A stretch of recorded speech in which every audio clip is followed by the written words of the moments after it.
warahmatullahi wabarakatuh. Kembali berjumpa dengan saya, Hersbno Arif dari Forum News Network. Hari ini hari Senin ya, tanggalnya 25 April 2022.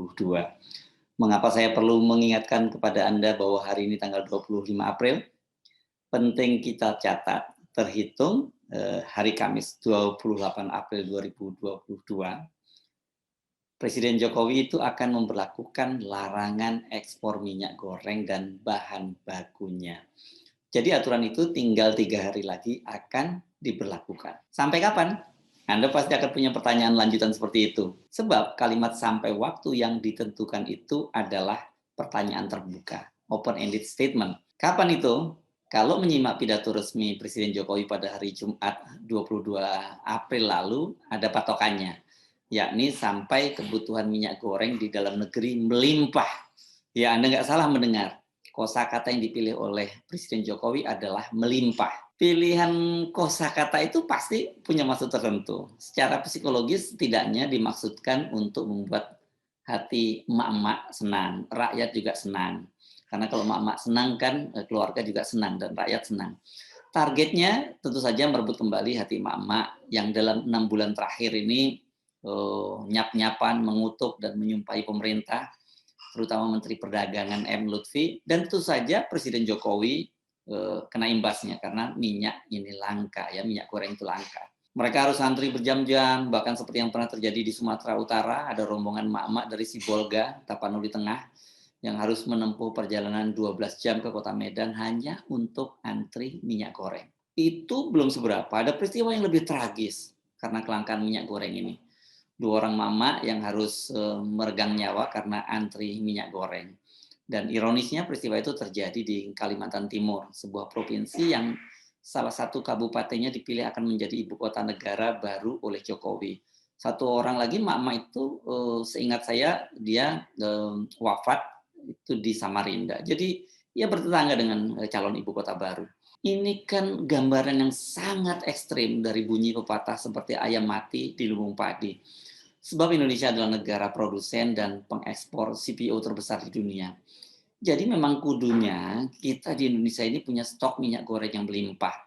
Ibarat kata kita bahkan bisa tenggelam di lautan minyak goreng kalau benar Presiden Jokowi memberlakukan larangan ekspor secara total untuk jangka waktu yang cukup lama.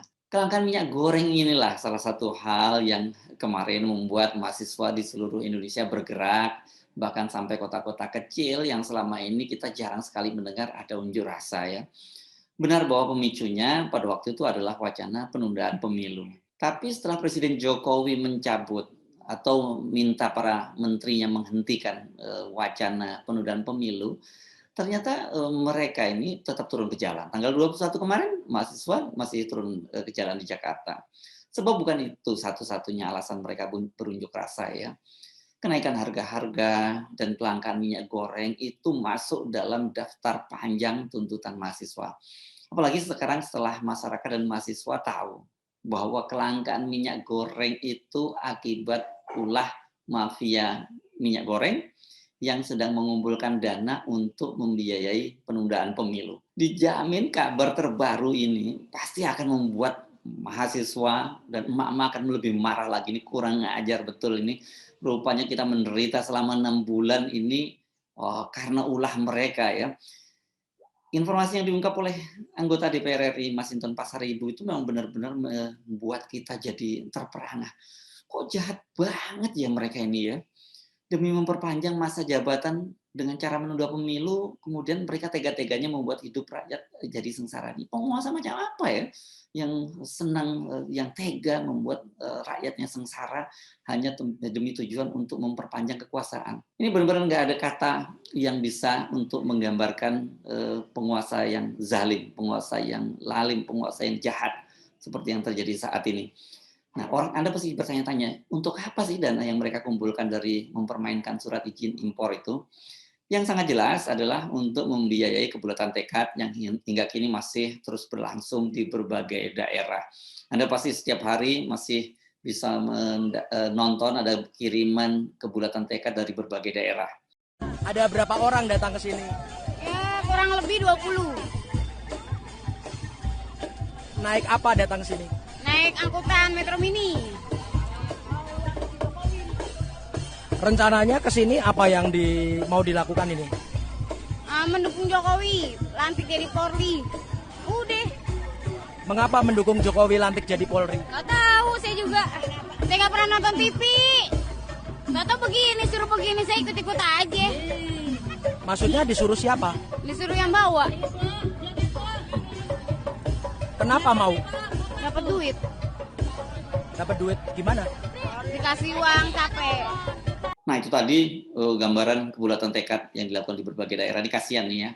Mereka-mereka ini kan sebenarnya cuma paling saya kira kalau untuk hadir pada kebulatan tekad itu mereka cuma dapat uang 100 atau 200 ribu. Atau pada waktu seperti yang terjadi di Pekanbaru, di Riau pada waktu itu mereka dijanjikan untuk bisa membeli minyak goreng murah. Tapi ternyata kemudian mereka diminta untuk melakukan kebulatan tekad mendukung Presiden Jokowi itu 3 periode. Murah banget ya tarif kebulatan tekad ini. Tapi Anda jangan bayangkan yang sampai ke rakyat itu kecil. Tapi kan jumlahnya itu sangat banyak. Belum lagi kita tahu ada IO-nya, ada koordinatornya dan sebagainya. Mereka ini yang mendapat banyak duit.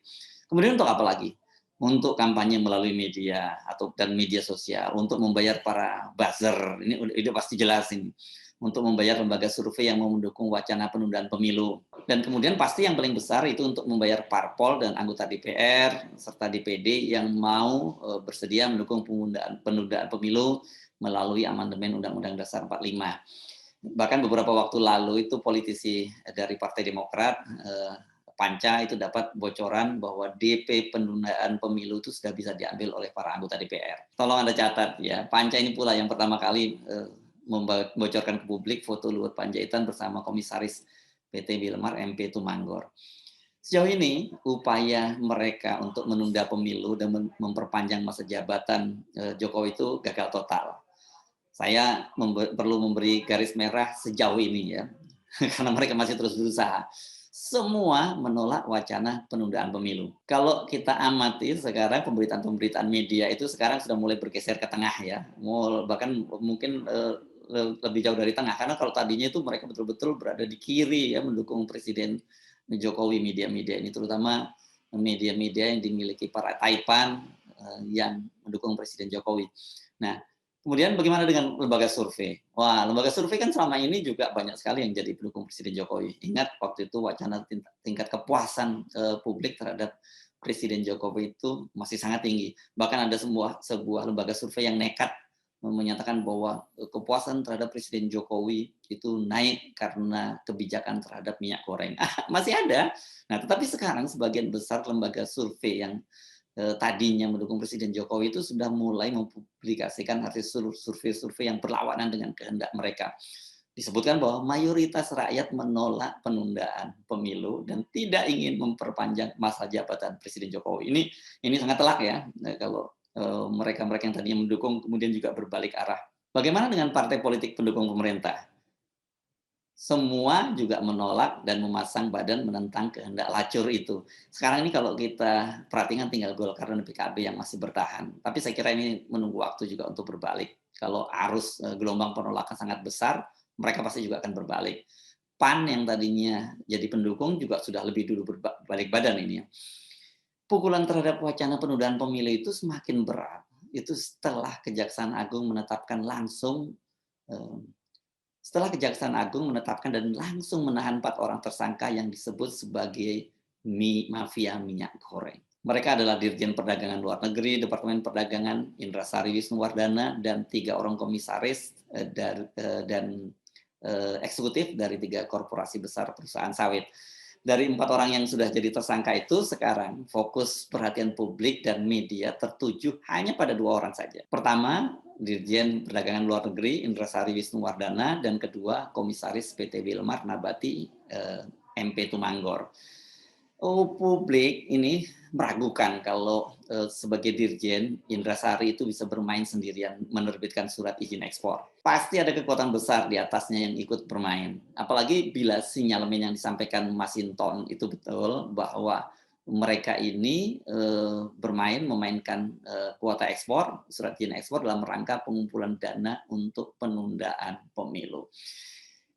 Nah, pandangan publik kalau sudah ngomong soal penundaan pemilu itu pasti tertuju kepada Menko Marinvest Luhut Panjaitan yang berdasarkan investigasi media yang Tempo dan CNN menjadi otak di balik penundaan pemilu. Anda masih ingat ya, pada waktu alasan digunakan oleh Luhut Panjaitan adalah di big data, percakapan publik yang menginginkan adanya penundaan pemilu dan memperpanjang masa jabatan Jokowi. Alasannya, kenapa? Untuk pemulihan ekonomi. Tapi kita juga sama-sama tahu, kemudian big data ini ditelanjangi oleh banyak sekali mereka para praktisi pengelola big data, bahkan yang telak itu Ketua DPD Lanyala Mataliti juga kemudian buka-bukaan mengenai big data yang dia miliki. Dan ternyata pembicaraan tentang pemilu itu sendiri tidak sampai 1 juta. Jadi dari 110 juta sampai 1 juta hanya sekitar 600-an ribu. Jadi nggak signifikan ini. Sorotan terhadap Luhut ini makin tajam karena beredar foto-foto MP Tumanggor, ini Komisaris PT Wilmar Nabati tadi, itu bersama Luhut dalam posisi foto yang sangat intim. Saya kira Anda jangan bosan-bosan ya melihat foto ini, karena ini foto ini bicara sejuta makna. Dengan melihat foto ini Anda tahu sebenarnya apa yang terjadi di tengah kehebohan wacana penundaan pemilu. PT Wilmar ini juga terhubung dengan Luhut melalui perusahaan patungan dengan holding milik Luhut, yakni PT Toba Sejahtera. Mereka itu punya satu perusahaan kongsi namanya PT Tritunggal Sentra Buana dan memiliki perkebunan sawit di Saliki, Kalimantan Timur. Wilmar juga menjadi sponsor klub sepak bola milik Kaisang Pangarep putra Jokowi. Nah, inilah yang bikin makin ngeri-ngeri sedap cerita ini.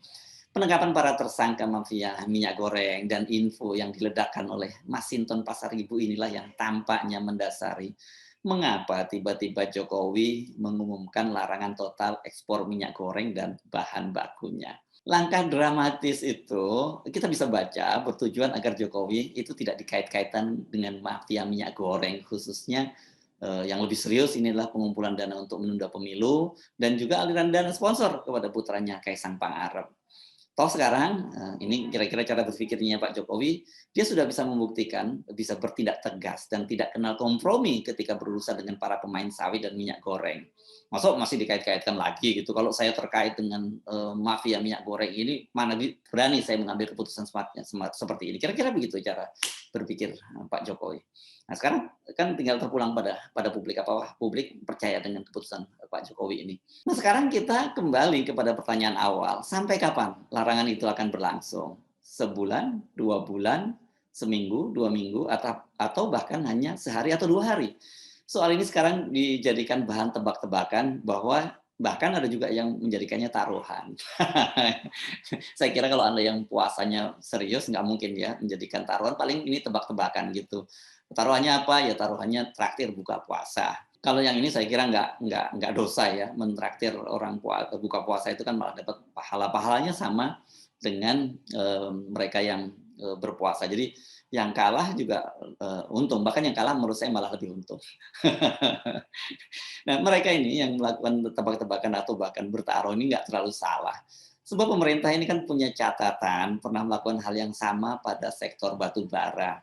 Kasusnya ini juga persis sama. 10 juta pelanggan PLN di Jawa, Madura, dan Bali itu terancam pemadaman karena pasokan batu bara ke PLN tak terpenuhi. Sama seperti produsen sawit, para eksportir batu bara ini juga dikenakan aturan kewajiban memenuhi pasar domestik dengan harga yang berbeda dengan harga pasaran dunia. Istilahnya kan kita kenal sebagai domestic market obligation dan domestic price obligation, alias kewajiban untuk memenuhi pasar domestik dan kewajiban untuk menjual harga secara domestik, bukan harga pasaran internasional. Nah, bagaimana penyelesaiannya? Sejauh ini semuanya sama banget. Ini penyelesaiannya juga karena apa? Karena PLN itu akhirnya harus mengalah, diharuskan membeli harga batu bara sesuai dengan harga pasaran. Sama persis kan? Dengan harga kemasan yang sejak tanggal 16 Maret lalu dilepas sesuai dengan harga pasaran. Cuman bedanya pada minyak goreng itu ada harga eceran tertinggi untuk minyak curah yakni Rp14.000. Tapi Anda tahu kan apa yang terjadi di pasar? minyak goreng curah jadi langka di pasaran. Ada media bahkan sampai menggambarkannya itu secara bombastis dan dramatis menurut saya. Karena mereka menulis judulnya itu seperti mencari jarum di antara tumpukan jerami. Benar-benar ampun-ampunan mencari minyak goreng curah. Larangan ekspor batu bara akhirnya dicabut setelah berlaku hanya, ini sekali lagi hanya, itu 11 hari. Padahal waktu itu kan pemerintah secara tegas melarang ekspor selama 1 bulan, tanggal 1 sampai tanggal 31 Januari 2022. Jadi baru 3 bulan lalu. Soal larangan ekspor minyak goreng ini lebih ruwet loh dibandingkan dengan batu bara. Kalau batu bara itu pemainnya pemain-pemain besar, jarang sekali ada rakyat atau rakyat biasa atau kalau seperti di sawit itu petani yang punya tambang batu bara. Kalau di sawit ini beda, sebab ini kan dampaknya itu tidak hanya terhadap para pemain besar, tapi juga pada para petani sawit. Kalau tadi perusahaan besar itu tidak bisa ekspor, maka mereka kan akan dipastikan akan mengurangi produksinya. Gudang-gudang mereka penuh karena mereka terus memproduksi sementara tidak bisa ekspor. Nah, kemana para petani akan menjual produksi sawitnya? Padahal mereka sekarang ini termasuk yang ikut menikmati harga sawit yang tinggi di dunia internasional. Berdasarkan data dari BPS tahun 2019, ini mungkin perlu ada update ya, porsi petani itu mereka punya kebun itu sampai sekitar 40%, sementara perkebunan besar itu porsinya sekitar 52% gitu. Nah, mereka ini pasti akan sangat terpukul ya dengan larangan ekspor ini. Ini PR buat pemerintah memikirkan para petani yang menggantungkan nafsunya pada kebun sawit mereka.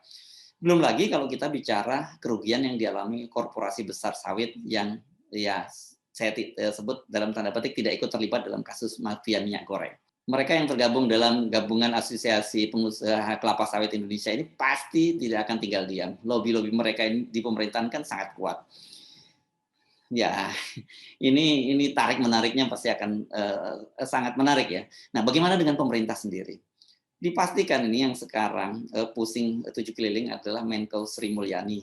Dia pasti bakal kalang kabut menghadapi larangan ini. Dia bisa menghitung-hitung kembali dan pasti dia nanti akan menyodorkan pada presiden, ini loh Pak data-datanya kalau Bapak ngambil keputusan untuk melanjutkan larangan gitu ya. Kira-kira begitu ya bahasanya.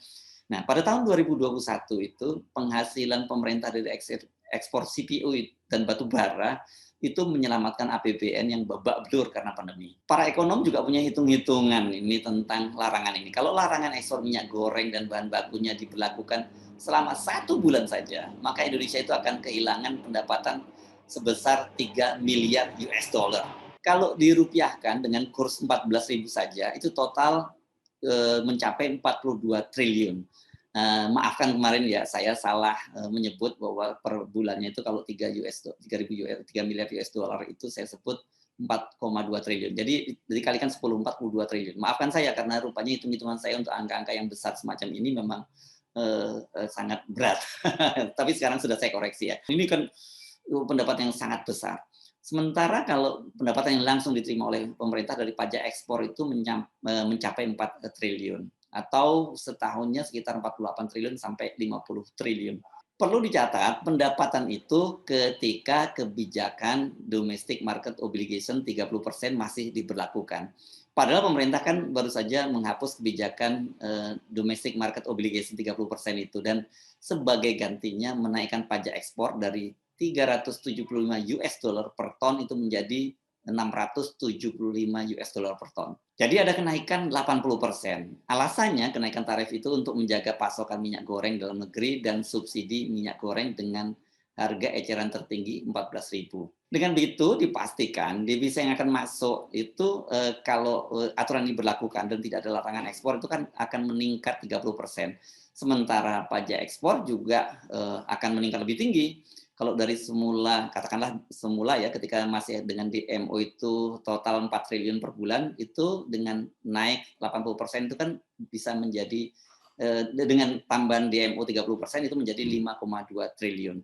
Nah kalau kemudian ada plus tambahan 80% karena tadi pajaknya dinaikkan 80%, ya total kira-kira dari pajak saja akan mendapat 9,36 triliun. Tinggal dikalikan 1 tahun. 100 triliun. Nah, jadi kan dana besar sekali ya. Jelas itu uang besar yang sangat dibutuhkan oleh pemerintah yang kini tengah menghadapi tekanan APBN yang sangat berat. Karena itulah saya kemarin menyebut kebijakan Pak Jokowi menyetop ekspor minyak goreng dan bahan bakunya ini seperti kebijakan orang panik ya. Kebijakan yang tidak dikalkulasi secara matang, seperti orang yang mengejar tikus dengan cara membakar lumbungnya. Dari hitung-hitungan yang saya sampaikan tadi sangat jelas, larangan ekspor ini dipastikan tidak akan berlangsung lama, bahkan mungkin lebih cepat dibandingkan larangan ekspor batu bara. Ini kalau kalkulasi ekonomi, kalau kalkulasi politik dari Presiden Jokowi tentu saja berbeda, karena kalau udah kalkulasi politik itu pasti at all cost ya, pasti seluruh biaya akan ditanggung. Karena tadi untuk memperbaiki citra dari Presiden Jokowi memutus mata rantai dengan asosiasinya ya gitu. Ini kita mesti membuat kalimatnya gitu ya, asosiasi, jangan dulu menyimpulkan ada keterlibatan, asosiasi dengan mafia minyak goreng yang mengumpulkan duit dari mempermainkan harga di dalam negeri. Nah, jadi saya kira kalau hitung-hitungannya hanya kalkulasi ekonomi, maka nggak sampai bulan lah, paling juga pekan atau bahkan hari. Selamat bermain tebak-tebakan, semoga kali ini Anda beruntung. Saya Hersbunu Arif dari Forum News Network. Sampai jumpa lagi. Tetaplah terus menjaga akal sehat. Wassalamualaikum warahmatullahi wabarakatuh.